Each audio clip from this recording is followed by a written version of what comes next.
Previously on Storylines, the Negro Leagues.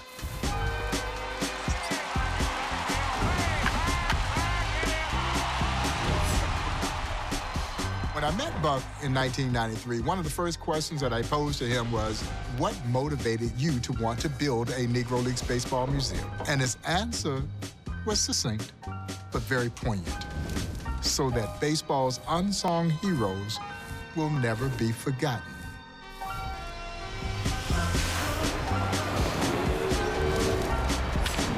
Without question, Satchel Paige was the Negro League's biggest and brightest star.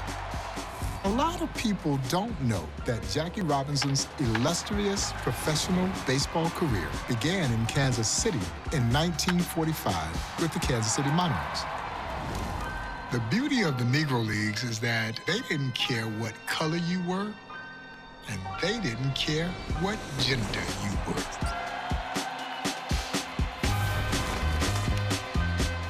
The legendary Josh Gibson would have hit home runs in any league, in any era, had he been given the opportunity to do so. What we are doing is fueling dreams. We're fueling the possibilities that come from this incredible story of amazing athletes who overcame the obstacles that were in front of them to go after their dreams. And the Negro Leagues gave them a platform to do just that.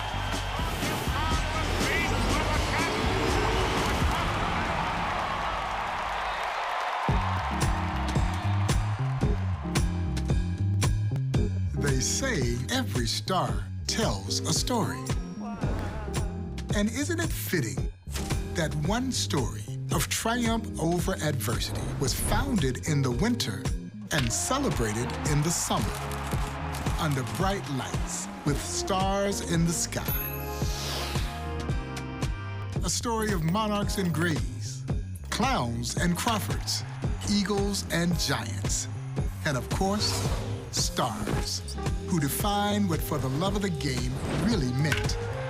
And on those fields, under those lights, legends came to play, where their passion never died, where their stars would always shine.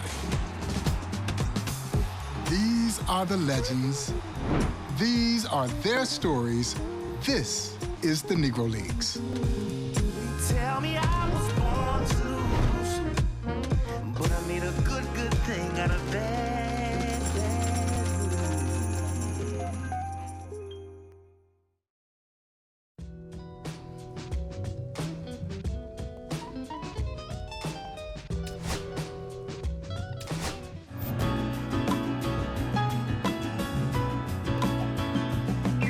When I say the name James Thomas Bell, most people have no idea who you're talking about.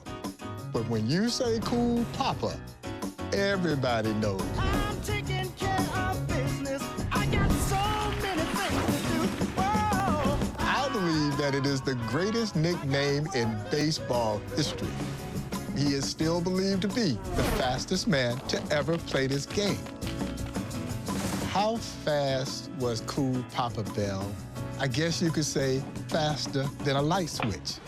The legendary Satchel Paige would say of his friend that he was so fast that he could walk in a room, turn off the lights, get in bed, pull up the covers before the room went dark.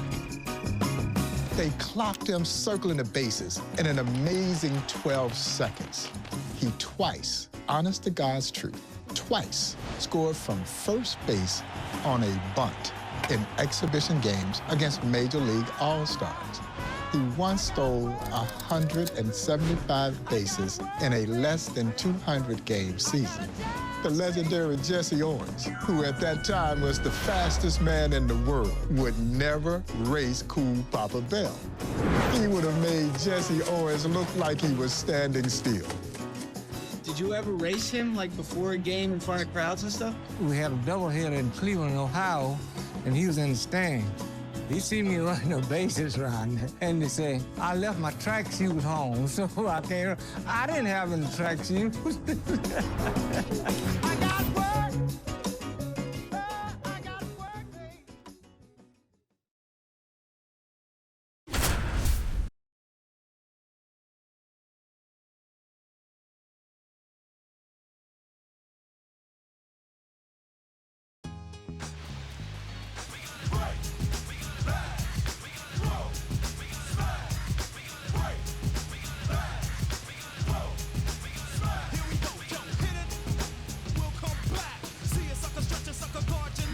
All right, ready to get underway. Digging in is the switch inning outfielder, Cool Papa Bell. The pitch. Hit in the air, center field. Hauls it in for the out.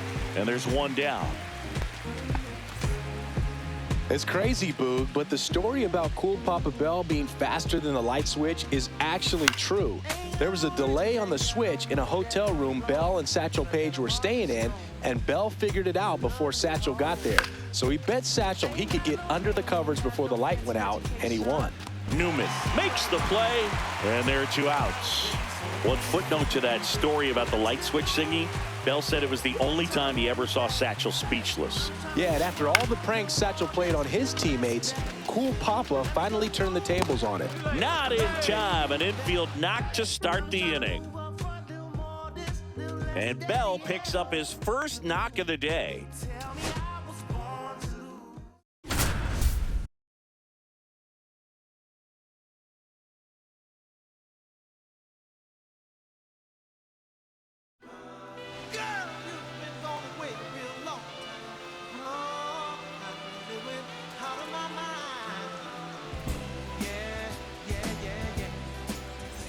Now at the plate, Taylor.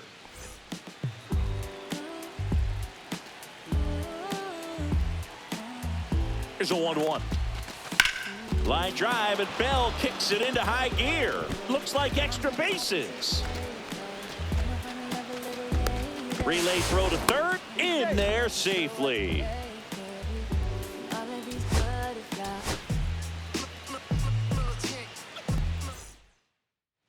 Go ahead run on base. Taylor will hit next. Line drive, and Bell kicks it into high gear. And that should be extra bases. And he's got a double. Bell rounds third, headed for the plate. Save, he scores. Nobody runs like Cool Papa Bell.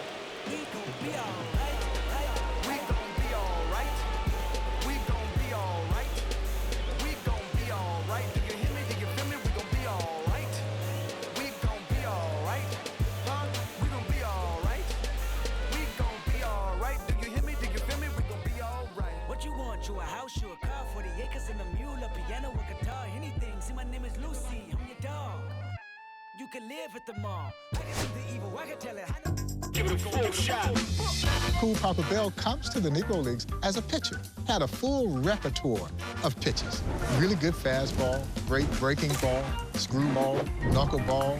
He earned the nickname Cool Papa while facing the legendary Oscar Charleston in a crucial situation in a game, and he struck him out. You're out. I thought Oscar Charleston and Renfield, wait a minute, something in my eye. Yeah, that's a curveball in the eye. That's what's in the eye. And that led the St. Louis Stars manager to say, that guy is cool. And then he added Papa, and the name stuck. But Cool hurt his arm. And it was almost a twist of fate, you might say, that after he hurt his arm pitching, they moved him to the outfield. And the legend of Cool Papa Bell was really born.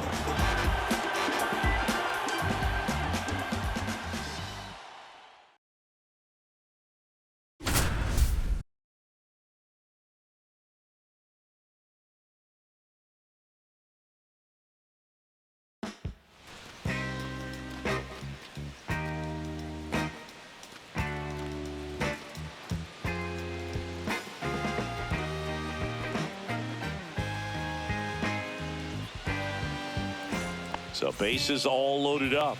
And now the center fielder. And there's a ball. The story about Cool Papa Bell striking out Oscar Charleston is even more amazing when you realize it was actually in Bell's professional debut. He struck out Charleston and Ben Taylor back-to-back. Quite a way to start. 2 outs, bases full. Here's the center fielder. And that's in for a strike. 0-1. Trying to check his swing. Appeal to third. No, he held up. Swing and a miss. 1-2. Got him. Cool Papa Bell leaves him loaded with the strikeout.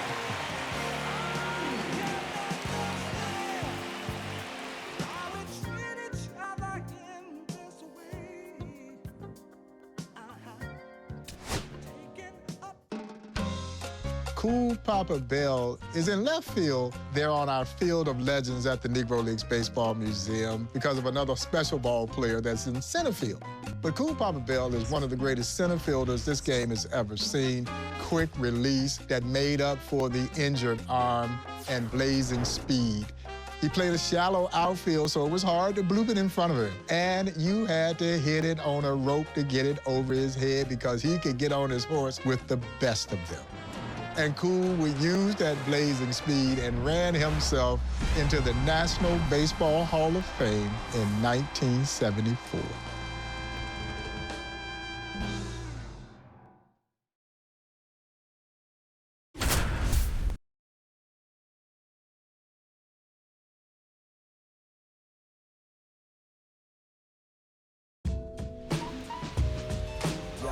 Don't nobody wanna dance slow when the rain.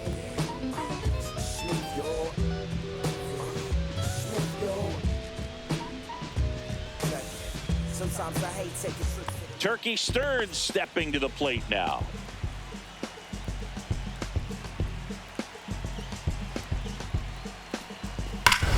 That's hard hit on the line.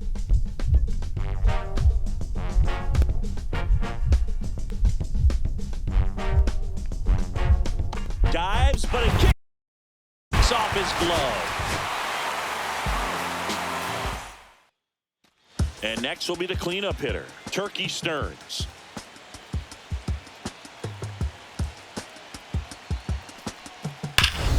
Ripped on a line to center. If I slip, I slide, I don't trip, I glide when I dip, I dive when I dive deep in the middle of an ocean, you know. And this one is over. What a play to end the game. Trust the vibe when it's the fly sinister, Philly certified finisher, the prime minister, in God's image, the monument, the homages to the problems, acknowledging how to apply penance for the transgressions that I've accepted, and acquiescence of my own presence as I inspected my load of charges don't get it. So stream it at your own discretion, every answer question, investment in. Cool Papa Bell was one of the great leadoff hitters of all time. He became a great switch hitter and then started primarily hitting from his left-hand side. So he's getting a running start from the get-go.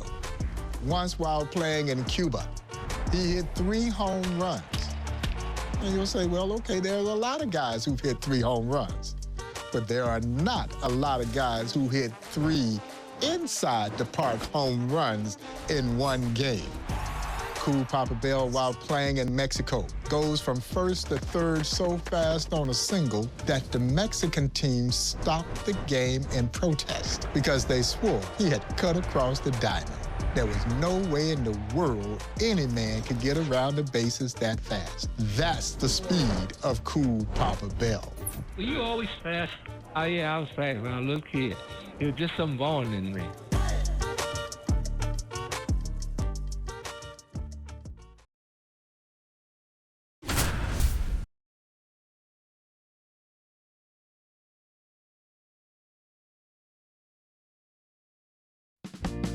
Is it my love that took you off the shelf now?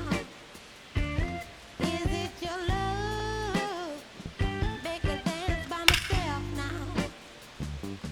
Is it our love sets my soul on fire?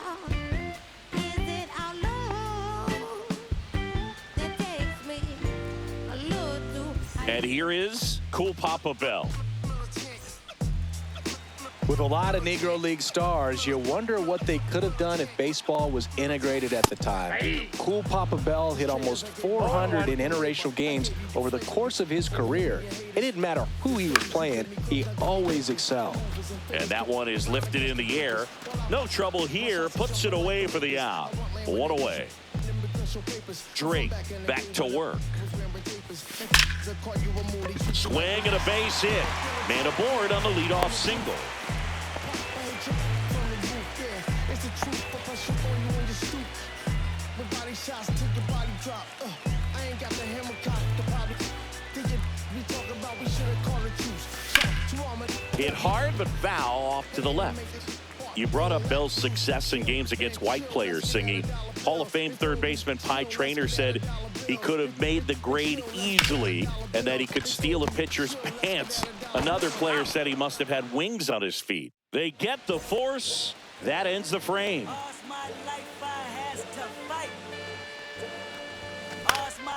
In the air, out towards right center. And there's two down. Runners at the corners here, one away. Cool Papa Bell digging in now.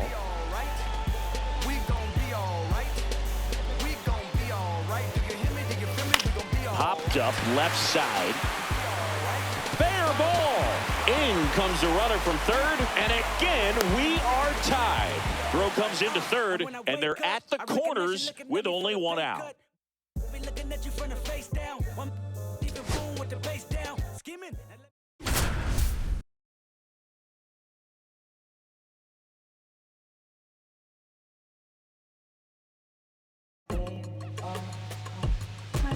Gotta do better. I gotta do better. I gotta do better. Gotta do.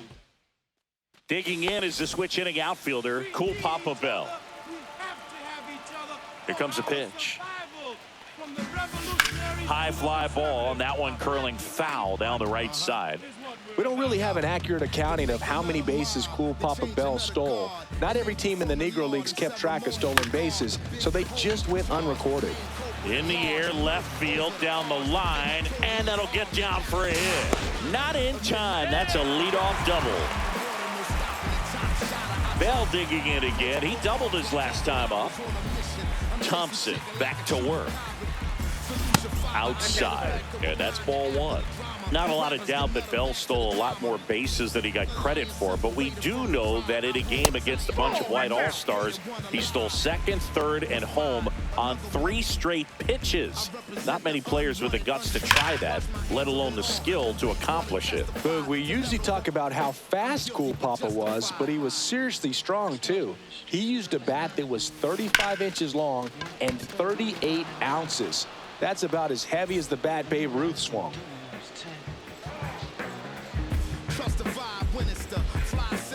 And the first pitch misses for ball one. I can't play around with him here. It's a 6-run lead at this point. Got to attack hitters, even if you give up a solo shot. Line drive, and that should be extra bases. In safely with a double, his second of the day. Investment in your own protection, they be like black. Well, who knew we'd be receiving a new you? This Paul Zulu and Farrakhan meets Pharaoh Khufu.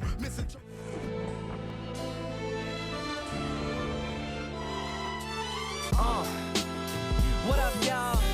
Yeah, soundtrack, what's poppin', baby? Woo! Y'all ain't know, I go by the name of Cool Papa Bell played on 3 of the greatest Negro League teams of all time. You might make a case that they were 3 of the greatest baseball teams of all time. His St. Louis Stars, Homestead Grays, and Pittsburgh Crawfords. He was a star internationally. There was nothing that Cool Papa Bell didn't accomplish playing in the Negro Leagues. I guess you could say the only thing that he didn't accomplish was the opportunity to play in the major leagues. As Cool Papa would say, they said that they would let a black man play in the major leagues if they could find the right one. Well, according to Cool Papa Bell, they clearly weren't looking for the right one, because the right ones were all there in the Negro Leagues, and Cool Papa was right there in front of their eyes, well, if you could see it. just a rebel looking for a place to be. Cool Papa Bell became legendary in St. Louis, where he was a member of the great St. Louis Stars, who won multiple championships there in the city of St. Louis. So it was only fitting that the city of St. Louis would name a street for Cool Papa Bell. Now, I think the speed limit on Cool Papa Bell Avenue is about 25, 30 miles per hour. Y'all, that's too slow. They should have named a section of I-70 for Cool Papa Bell.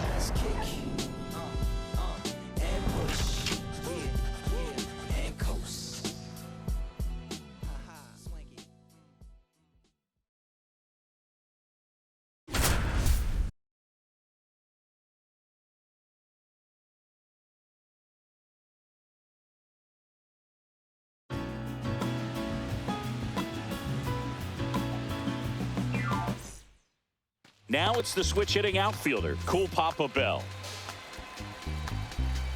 The wind and the pitch. Now a fly ball to right center. Bradley sizes this one up. He's got it.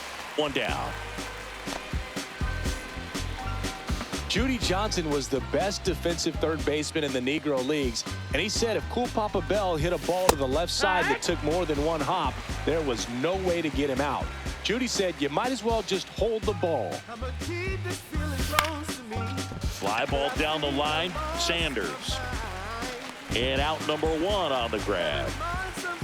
When Cool Papa got inducted into the Hall of Fame, he thanked them for letting him smell the roses while he was still alive and called it the biggest honor he ever received. But he always said the biggest thrill of his life was seeing the big leagues integrated. Makes the grab, one down. In his last season at 43 years old, Bell hit .397 for the Homestead Grays, but lost the batting title to Monty Irvin because he took himself out of the lineup for the last few games. Cool Papa wanted Monty to win because it would give Irvin a better spotlight for Major League scouts. Swing and a ball lifted in the air. Shallow right field. Bradley brings it in with a nice running grab.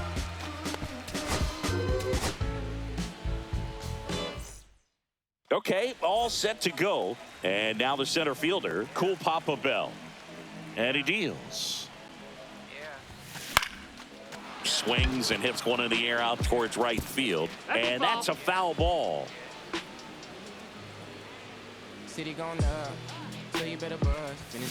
That one off the mark, and the count even 1-1.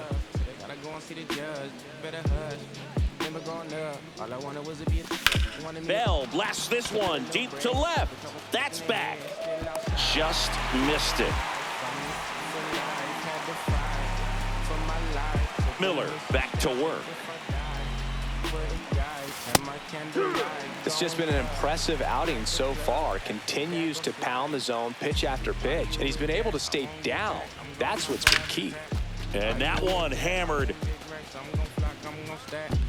It one hops off the wall. Should be extra bases. They hold the runner at second, so another base hit could get us our first run in this one.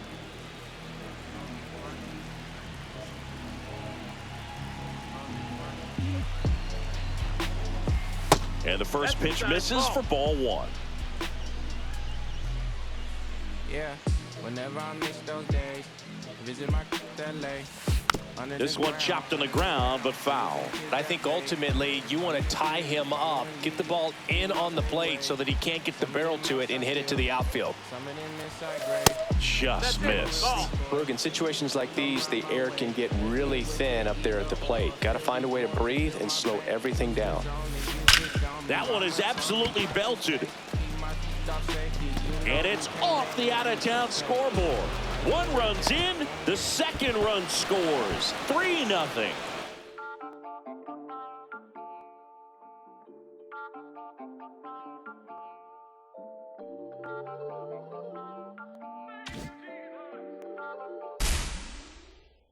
I'm back on the road again, been popping them. This might be my demise. Too many. That man is just built different. What I really love about this phenom by the name of Shohei Ohtani is he's now led folks to come to the Negro Leagues Baseball Museum wanting to learn about the great two-way stars of the Negro Leagues. Look, it's 6 o'clock, I'm hopping out of the bed. Rain falling, calling X, but my phone line's dead. Perhaps the greatest two-way player of them all was the legendary Wilbur Bullet Rogan. Don't nobody wanna dance slow in the rain. Who was a star for the great Kansas City Monarchs in the Negro Leagues. Now, Bullet Rogan, at first glance, didn't look like a great athlete. Shohei Ohtani is an imposing figure. He is a big young man. But Bullet Rogan was on the opposite end of the spectrum. Stood about 5'7", weighed about 180 pounds. Satchel Paige would call him chunky. But Bullet Rogan was a tremendous athlete. When Bullet Rogan wasn't pitching, he played the outfield and hit cleanup for the Kansas City Monarchs. Bullet Rogan could rake. Leroy Satchel Paige, who said that Bullet Rogan was the onlyest baseball player that he ever saw, that he ever heard of, that pitched and hit cleanup in the batting order. That was Bullet Rogan.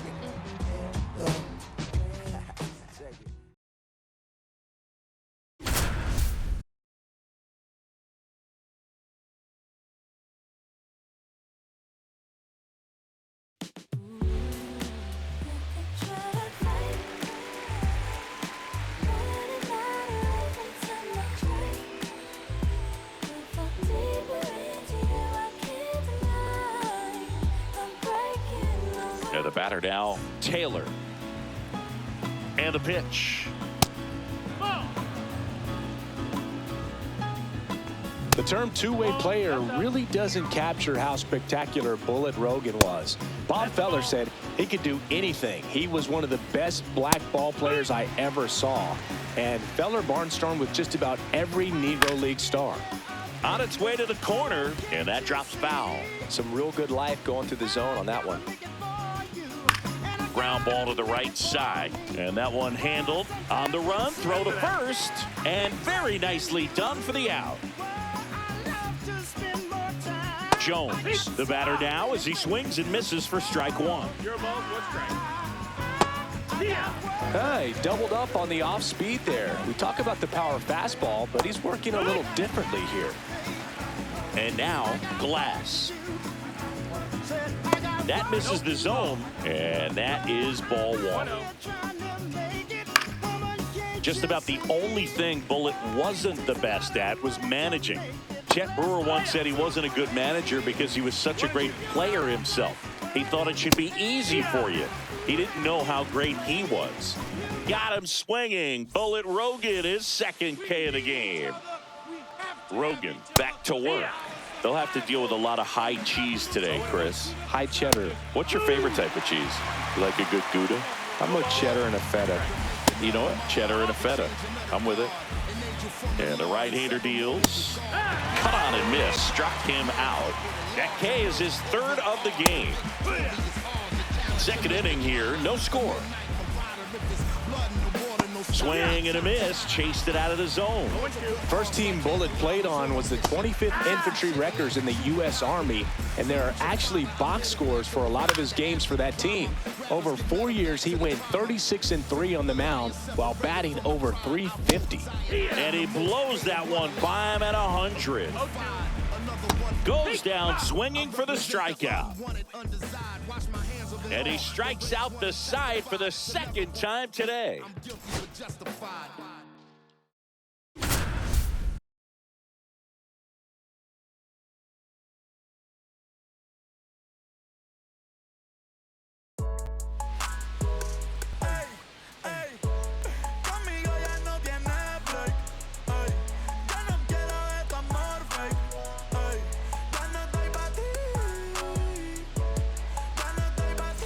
Here's Bullet Rogan for the first time in this one, and a chance to do some damage.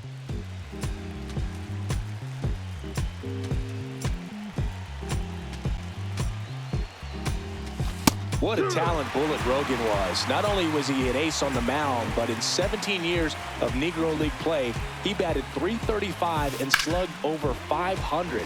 And unlike Babe Ruth, he pitched almost the whole time with a career ERA of just 2.68. And that's a strikeout looking. Went back to the fastball, and it was effective. Miller back to work. Fastball for a strike. If you're going to bring up Bullet Rogan's career stats, Singy, we've got to highlight what he did against white major leaguers. Only 3 recorded games, but he went 4 for 11 at the plate, and he gave up just 4 runs in 2 complete games on the mound. On the ground, and foul ball.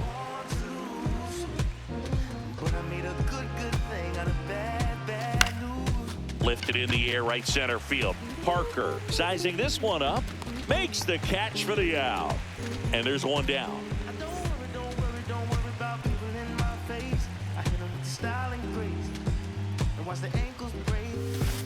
There's a swing and a drive. And that one is off the wall.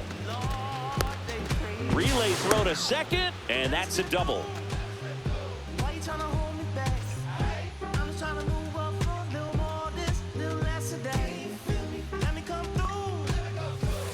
That's down and in.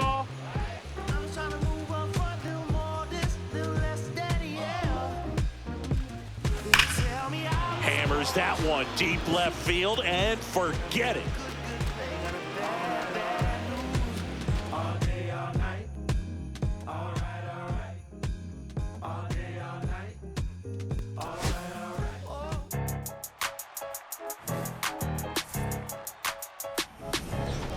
Bullet Rogan was one of the winningest pitchers in Negro Leagues history. He now holds the distinction of having the 4th highest winning percentage in Major League Baseball history. And of course, he earned his nickname Bullet because he got that thing up to the plate in a hurry. What's even more remarkable is he threw from a no wind-up delivery, and yet his nickname was Bullet. He had the heavy fastball. He had a great curveball, a palm ball. I guess you could say he threw everything at hitters, including the kitchen sink. And while his control was not as impeccable as, let's say, a Satchel Paige, Bullet Rogan had the uncanny ability to work himself into jams, but the great stuff and the supreme confidence to get himself out of jams.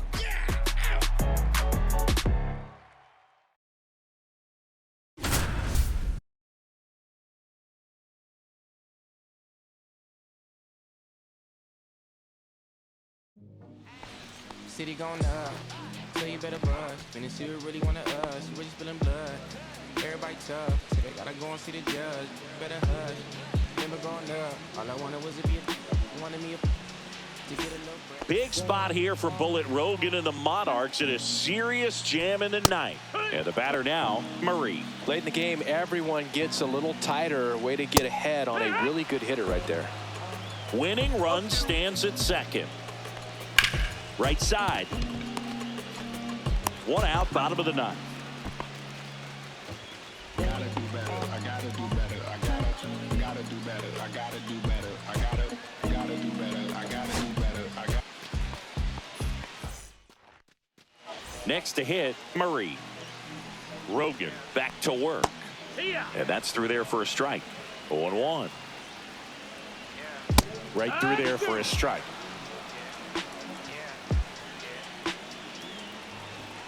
Got him. Rogan with the heater for the K. He's 2 outs away. Glass now at the plate. And a big swing and a miss. So far, this guy's been able to tease the strike zone, gets those swings and misses. Somebody's going to have to shorten up, be a little more patient, and make this guy work in the zone a little more. Strike 3, and that's 2 in a row. Hayes in the box here. Lets that one go for a ball. Next pitch is outside. And another ball. And now 3-1. I wouldn't throw him another breaking ball. Try to go again with the fastball, slightly elevated. He just is having a hard time catching up. This could end it. Got him, and that's the ball game.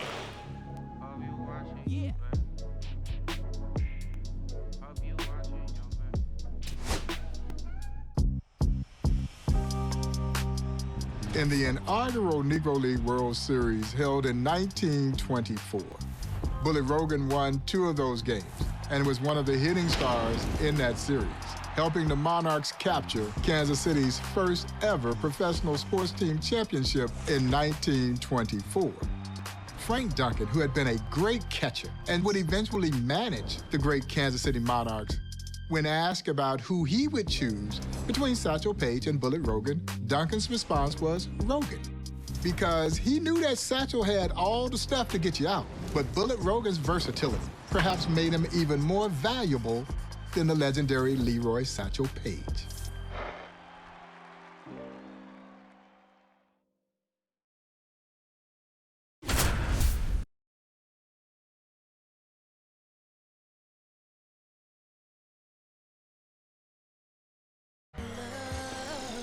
Okay, Mr. Misfit, but I ain't Mr. Fit in months.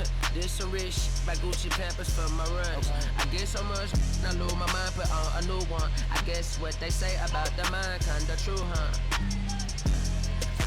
Bullet Rogan up now with a chance to break it open early for Kansas City. I've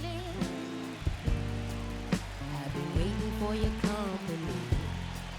My sugar. Late swing, fouled off. You only come around for me. My glass is never empty. And the righty deals. Between 1924 and 1925, Bullet Rogan was as good as you can imagine a player possibly being. He won 36 games against just 8 losses, batted .380, tossed 41 complete games out of 50 starts.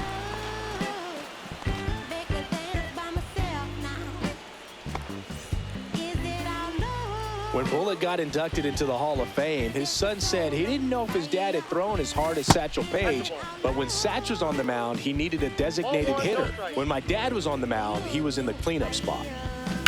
Swing and a high fly ball hit in the air left center field. This one's got a chance. That's back, and it's out of here. I'm just feeling good, trying to understand.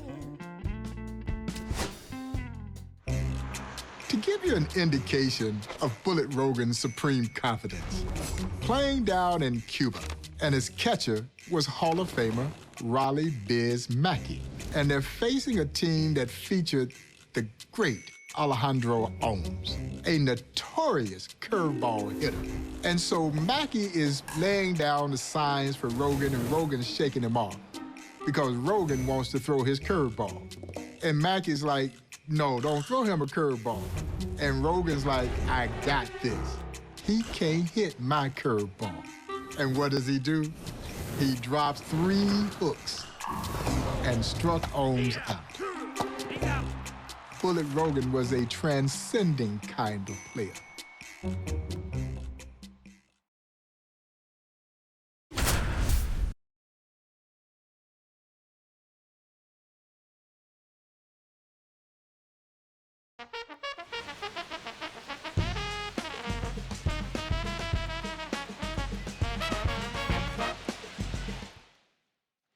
Bases loaded and just 1 out to get for Bullet Rogan and the Monarchs. Martinez getting ready to hit. Skips in, and excellent work to corral that one. Could have been dangerous.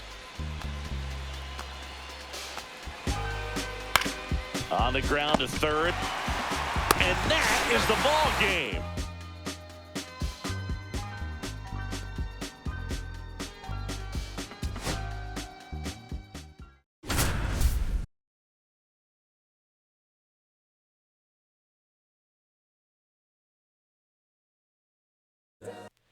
We gon' be alright, we gon' be alright, we gon' be alright, we gon' be alright. Do you hear me? Do you feel me? We gon' be alright, we gon' be alright, huh? We gon' be alright. Monarchs looking to add on to their lead as Bullet Rogan digs in with 1 out and a runner at third.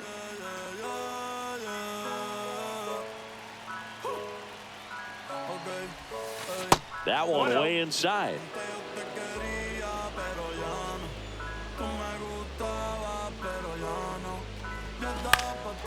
Swing and a high fly ball right field. And makes the grab. Runner tags for home. He's in on the sac fly, and they lead by 2. Not a lot of players can claim the championship success that Bullet Rogan had. Not only did he win a Negro League World Series with Kansas City, but he won a title for Almendares in the Cuban Winter League and multiple championships in the California Winter League. Nabs it, and that is that.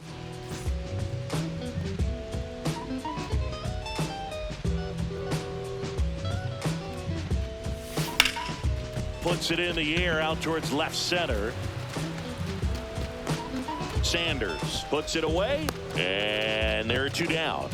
You mentioned Bullet's success in the California Winter League, Singy. He went 42-14 in his career there and had a record 52 complete games, including 1 win where he shut down Hall of Famers Jimmy Fox and Al Simmons. 2 on, 1 out. On the ground to the left, and that's just foul.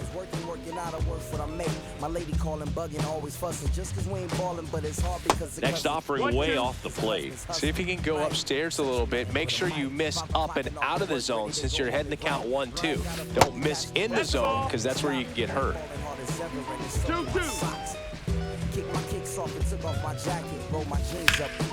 In the air, center field. Newman under it. Puts it away for the out. And there's 2 down.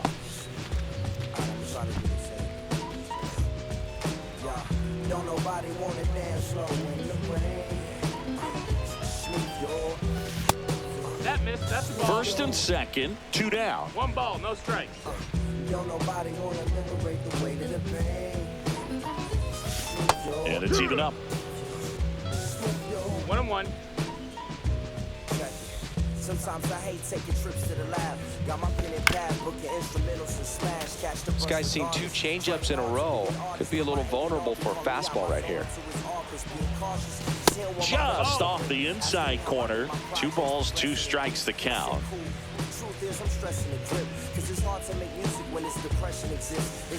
And that one is inside. Count is full. And if you ask me, stresses it. My girl needs more retention and my record label's desperate for hits. That one ripped right center field. 1 out's off the wall. Should be extra bases. They add on as the run scores all the way from first. Remind me while I'm rapping. And right before he answered, I remember my passion in the past when I was scribbling in my tablet to box out my mouth. Girl, you've been gone away a real long time. Oh, I really went out of my mind. Wilbur Rogan would join the Kansas City Monarchs after playing for one of the greatest military baseball teams of all time, the legendary 25th Infantry Wreckers. The thing that I find so fascinating is that these African-American ball players who served valiantly, they were fighting for a country that essentially wasn't fighting for them. And yet if you were to ask them why they wanted to fight and why they wanted to serve, well, the answer would be simple. Because we were American. And there's no greater way to prove how American you are than service to your country. Bullet Rogan was nearly 31 years old when he joined the Negro Leagues. By baseball standards, he's old, and yet Rogan was still tremendously impactful. He would become one of the first superstars of the newly formed Negro National League. In Kansas City, Bullet Rogan lay at rest in a cemetery in what I guess you could describe as a rather nondescript grave site. And a few years ago, we were able to work with the cemetery, who did not allow upright headstones, to install a monument that was befitting a player the magnitude of Wilbur Bullet Rogan, who in 1998 finally crossed over that threshold into baseball's immortality when he was inducted into the National Baseball Hall of Fame.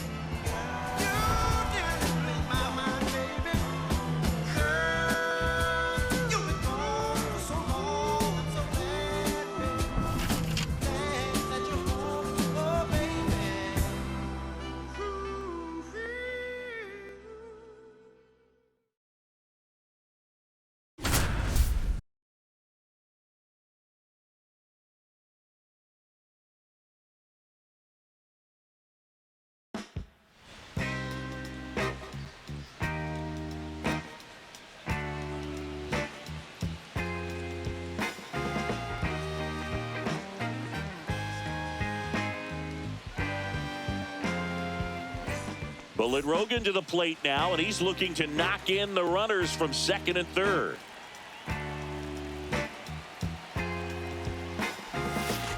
Ball 1 there. It really is a pity that Bullet Rogan didn't get to play in organized professional baseball until his late 20s. Given how dominant he was right away, he could have had many more incredible seasons in the Negro National League. Oh, caught up in a rundown now, and they tag him out.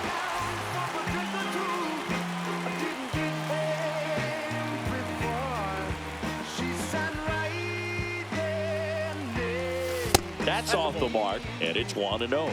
You talked about the late start of Bullett's career, Singy, but he made up for it at the end. He played all the way until the 1938 season when he was deep into his 40s. And it stays fair. Stearns around third.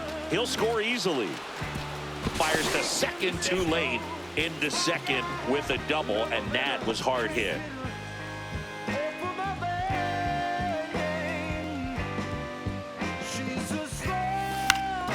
And first offering is fouled off. A defensive swing right there. Some cheese on the inside part of the plate. But the hands are still stinging after that one. Line drive. McDonald brings it in for the third out.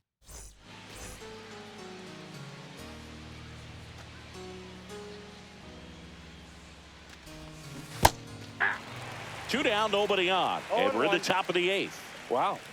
That's not even close to the zone. Hit in the air, right field. And that'll do it.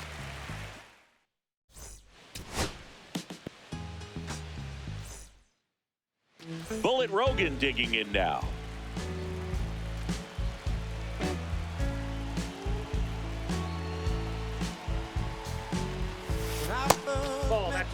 Second and third, one away.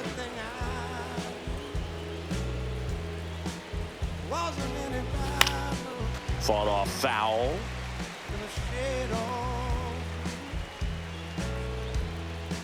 And a pitch. In the dirt. Wow, that's a great job behind the dish there.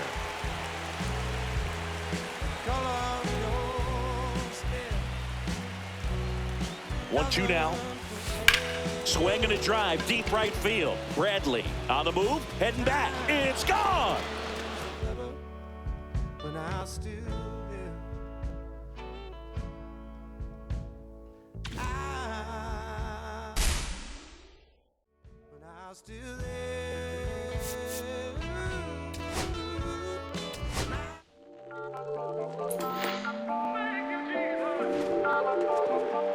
Listen.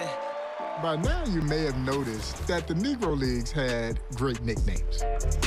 As a matter of fact, if you didn't have a nickname, well, you probably couldn't play. And one of the great nicknames and one of the greatest players that you likely never heard of was the legendary Norman Stearns, a.k.a. Turkey Stearns. The great cool Papa Bell would say that if Turkey Stearns is not in the Hall of Fame, then no one should be in the Hall of Fame. Ooh, that Turkey Stearns was something. Somebody could hit the ball. I played with him, against him, and he could run, too. Yeah, he could throw. He could do everything, and was a gentleman. Who I think hit the most home run? Turkey Stearns, I would say. Norman Turkey Stearns earned his nickname Turkey because when he ran the base pass, his arms flapped like a turkey. But as I remind folks, this turkey could fly. Around the base pass and in the outfield, tracking down everything that came his way, and he had a cannon for a throwing arm. There was nothing that Turkey Stearns couldn't do on a baseball field. No, you just gotta open your eyes.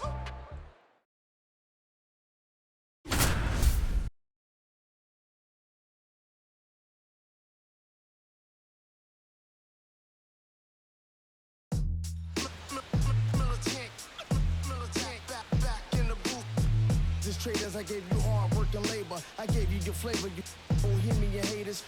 This fakers, you gave me crumbs, now give me cakers. The movers and fakers get around and catch the papers. While my shots is jumping like the Lakers. I want land with acres. And we're back. Here's the center fielder, Turkey Stearns. And here it comes. Fastball for a strike. You know, Norman Stearns sometimes had a different explanation for how he came to be called Turkey. He said it was because he had a pot belly as a kid, and some other kids thought he looked like a turkey. Man, kids can be so mean. Anyhow, the name stuck.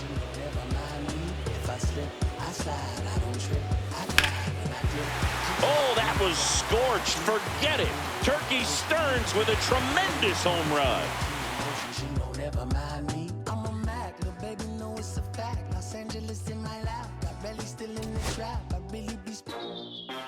Well, Norman Turkey Stearns, as a member of the Detroit Stars, played at Mack Park, which had what looked like a friendly 265 wall down the right field line. But what you'll want to remember is that wall was 12 feet high.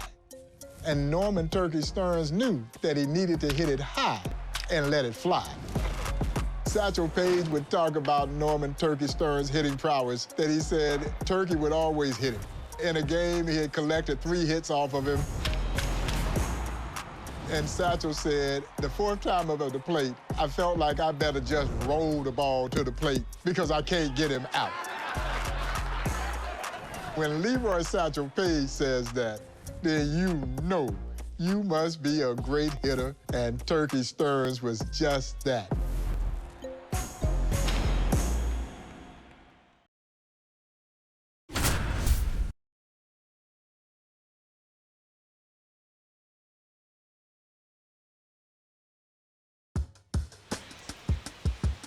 If I slip, I slide, I don't trip, I glide when I dip, I dive when I dive deep in the middle of the ocean. Runner at third with 1 gone. And here's the slugging Turkey Stearns.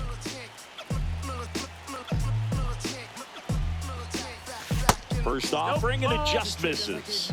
Take a look out at the right field wall here at Mack Park. It was no joke. Turkey Stearns used to say that wall needed a tall fly ball if you were going to hit a homer. Satchel kicks and delivers. Up and in, and it's 2-1. It wasn't just in Detroit where Turkey showed off some serious power. Buck Leonard said he could hit him through heavy winds in Chicago's Southside Park, and not a lot of players could do that. Bangs off the wall. He pulls into second as a run scores.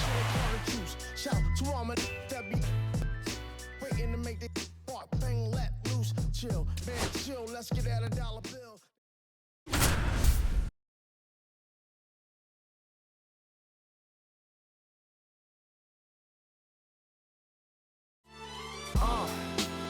What up, y'all? Yeah, soundtrack, what's poppin', baby? Woo! Check it out. First got it when he was 6, didn't know any tricks. Matter of fact, first time he got. So up next, Glass.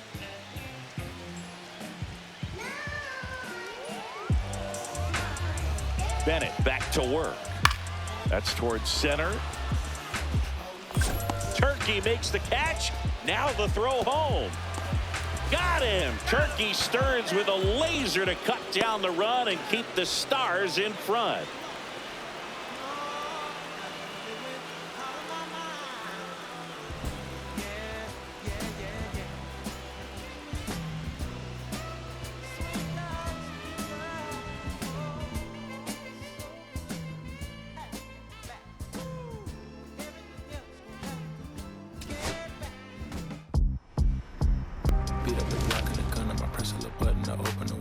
Unlike the power personified by Josh Gibson, here's Norman Turkey Stearns weighing in at about 165 pounds.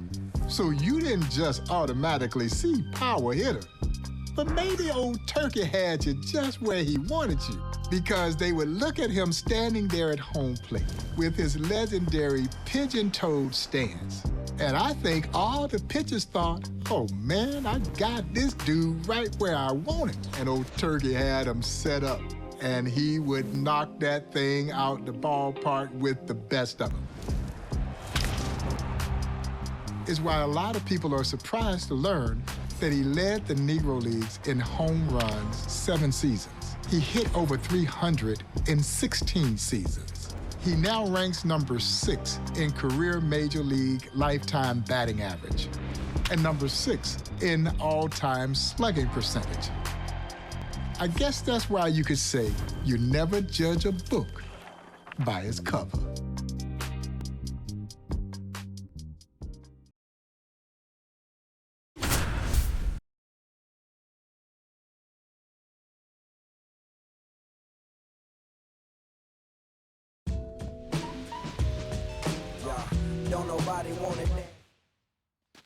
Bases loaded for the Stars, and here comes the big bat of Turkey Stearns. Yeah, the right-hander back to work. Ball one, no strikes. Turkey Stearns was an absolute extra base machine, leading the league in triples 6 times and in homers 7 times. No other player in baseball history has even done it 5 times each. And there's one away. The way Turkey hit, it's no surprise he was very protective of his bats. Buck O'Neil said Turkey carried him around in a special case like they were violins. And he even caught Turkey talking to his bats one night in the team hotel. Tattooed to Tater Town and gone.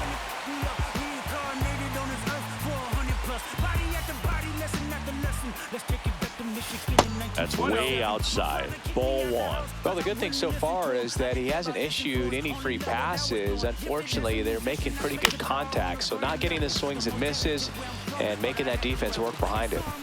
Makes the grab, and that's the inning. You know, Boog, Turkey hit for the cycle as a rookie just over a month into his career. Chris, seriously, is this just an excuse for you to talk about the time you hit for the cycle as a rookie? No, well, you know, maybe. Line drive, caught. Turkey Stearns stepping to the plate now.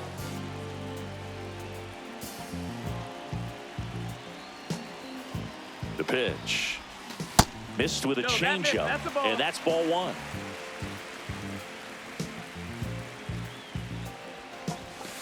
And that's in for a strike. You need a strikeout, and you need a ball perhaps on the ground for a double play or get yourself a pop-up, something, but you've got to make some pitches. But if he can battle and get through this, he can earn some points.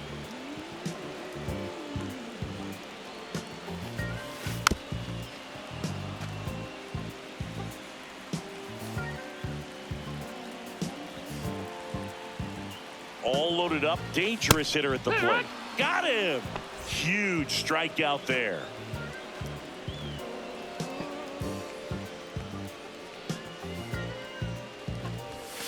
First pitch doesn't find the zone.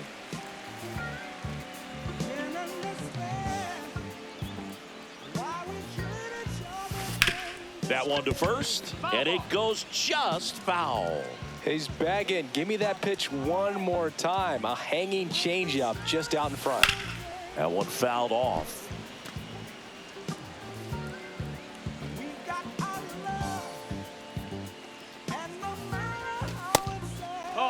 Tied up here in the early going.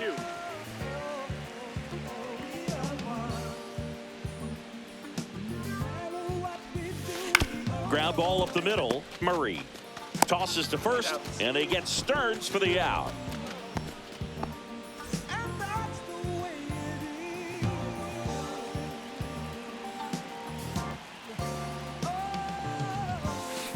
On the ground, right side, Taylor. In plenty of time to first. Now 2 away as they get a run across.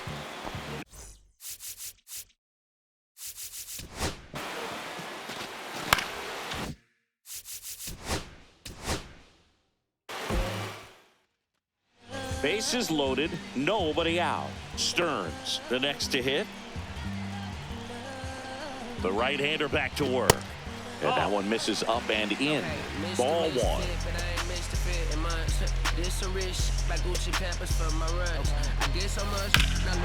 Headed towards the corner. Glass on his way over. Makes the grab. Both runners tagging from second and third. Run scores easily, and it's 1-0.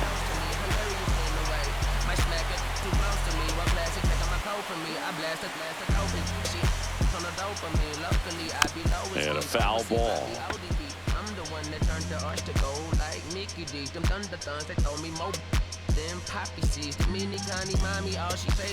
That one misses. 1 ball, 1 strike. 1 ball, 1 strike.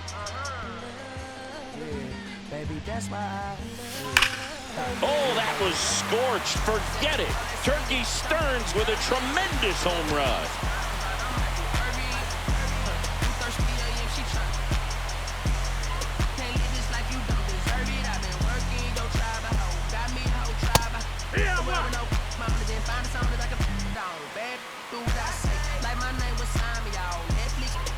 Kicks and fires. Line drive, and that's a base hit out into center field. So they get a man aboard with a one-out single.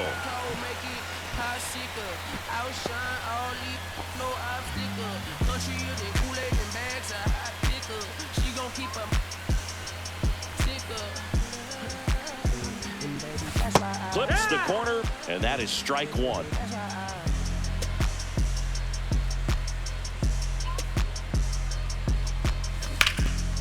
Out towards right center. That's well struck. That one back there makes the catch on the edge of the track. Runner tags at second. Thought about third there, but throws on the brakes. 2 away now. Bases loaded for the Stars, and here comes the big bat of Turkey Stearns. The pitch. Swing and a miss. That's strike one. 0-1.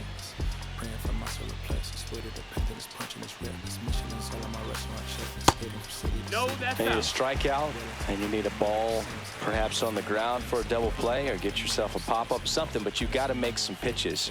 But if he can battle and get through this, he can earn some points. Turkey Stearns clears the bases in grand fashion.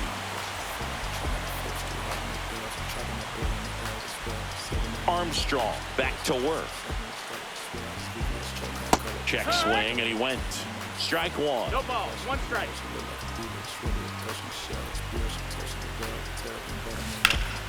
And that is out of play. 0-2 now. That one is absolutely belted.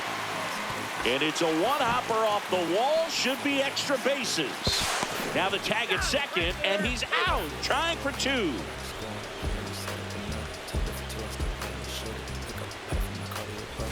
Swing and a miss. There's the changeup. 0-1.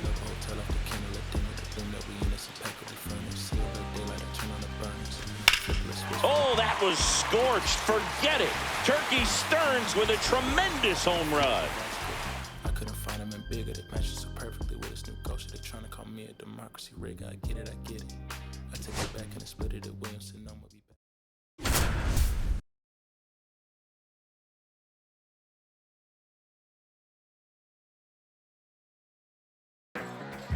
Trust the vibe when it's the fly sinister, Philly certified finisher, the prime minister, and God's image, the mind. Chance for Turkey Stearns to do some damage for Detroit as he digs in here.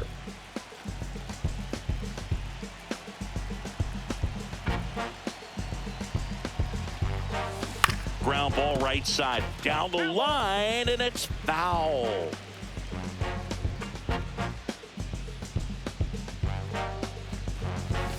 That pitch gets the inside corner, and it's 0-2. Turkey Stearns' rivals were amazed he hit as well as he did. Jimmy Crutchfield said he had a batting stance that you'd swear couldn't let anybody hit a baseball at all, but you couldn't criticize him for it when he was hitting everything they threw at him. To the warning track, makes the catch. Runner tags at second. Yeah, that story from Jimmy Crutchfield singing, it matches up with Satchel Paige's assessment. He said Turkey was as good as Josh Gibson, as good as anybody that ever played. Just missed. Turkey showed off a lot of power his whole career. In his mid-30s, he tied Mule Suttles with 16 homers to lead the Coast Winter League. They were teammates that year on the Nashville Elite Giants, and some people consider that the best black team ever in that league. Delivers a pitch in for a strike at 95. Gets a piece there. We'll do it again.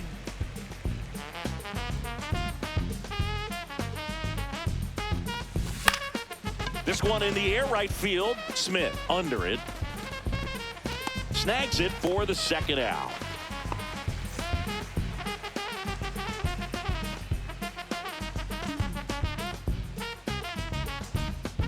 And a pitch.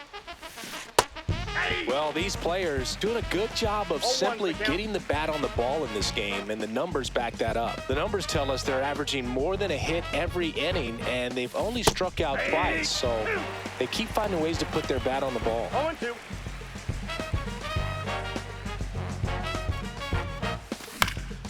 Fly ball center field. McDonald pulls it in on the run. Turkey Stearns stepping to the plate now.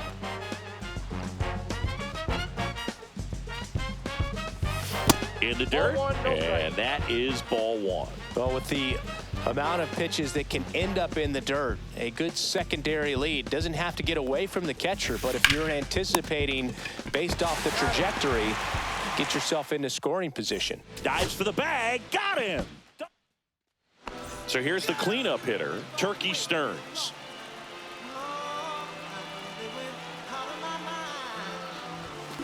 Knee high, that's in for a strike.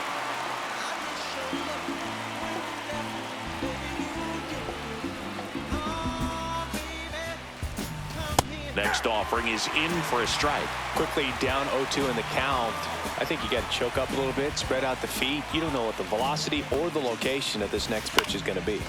Now this is in the air down the line. And there's 2 away.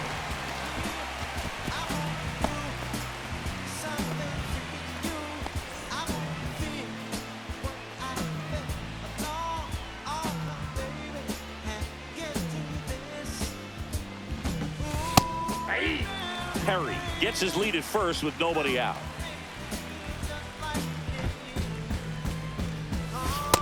That's a ball. He's great hitting the ball the other way, and that pitch did a good job to straighten him up a bit. Mission accomplished. The 1-1 is fouled off.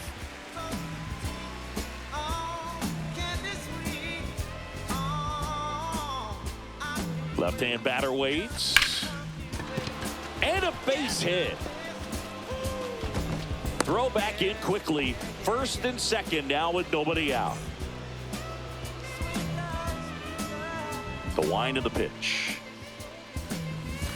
And ball one.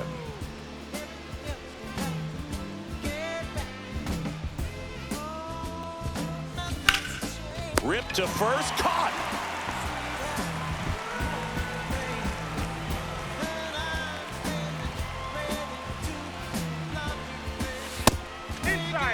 One out. The go-ahead run is at second.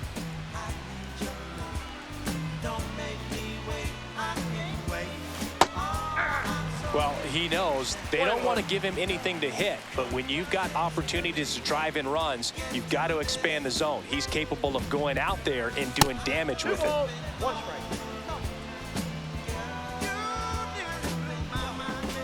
Kicks and deals.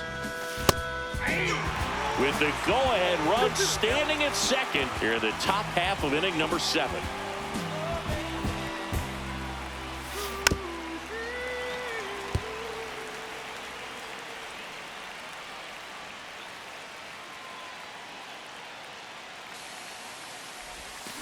Swung on, belted. That one's back.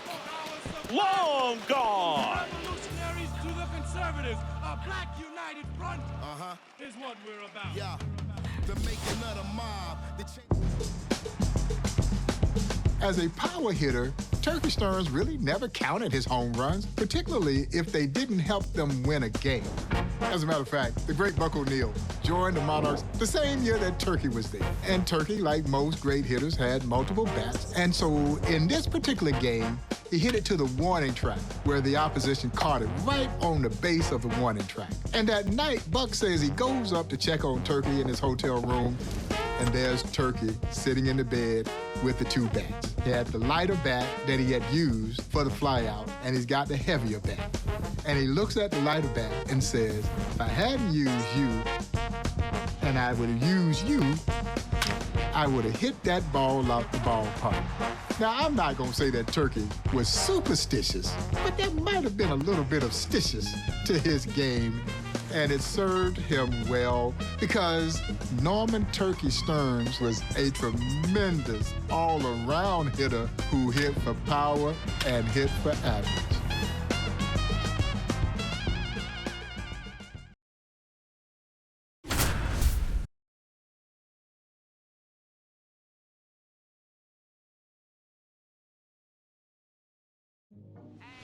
City going up, so you better buzz. Finna see who really wanted us, who really spilling blood. Everybody tough, so they gotta go and see the judge. Better hush, remember growing up, all I wanted was to be wanted me to get a little bread, to cover in the head, still outside. I don't hide from. So 2 in scoring position with 1 out. And now the center fielder, Turkey Stearns. That one in the dirt, and it's 1-0.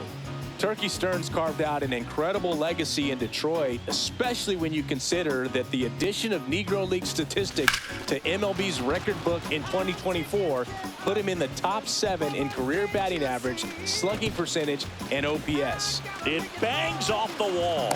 They extend their lead as the runner scores from second.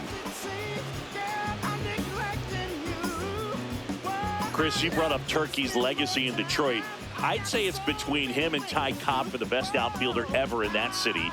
Even ahead of Al K, that's the kind of player Turkey Stearns was. On its way. That one is gone.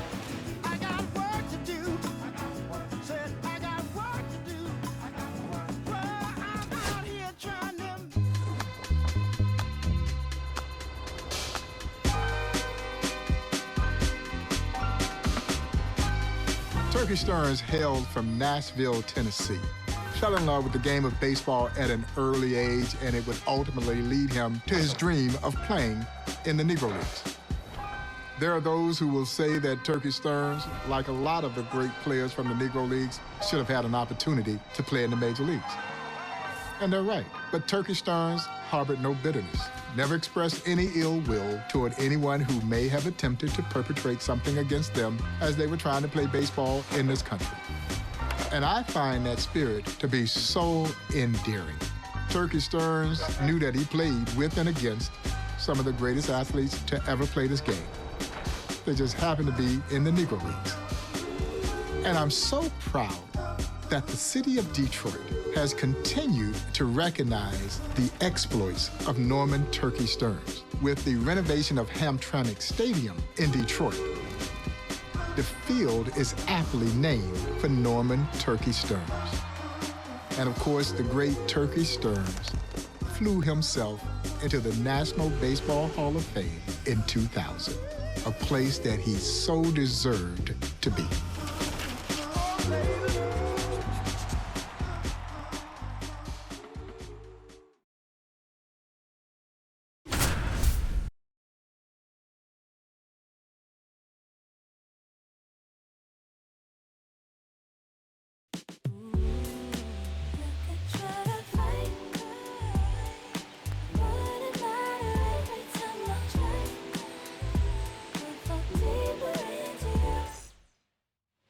Turkey Stearns steps in with a chance to pad the early lead for KC.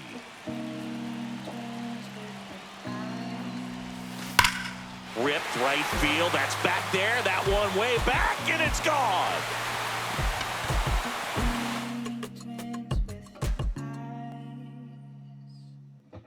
Gotta do better. I gotta do better. I gotta do better. I gotta do better. I gotta do better. I gotta do better.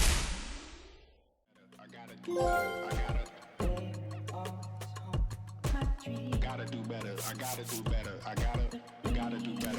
Gotta do better today. Gotta do better before it's too late. Said I gotta do better. I gotta do better. I gotta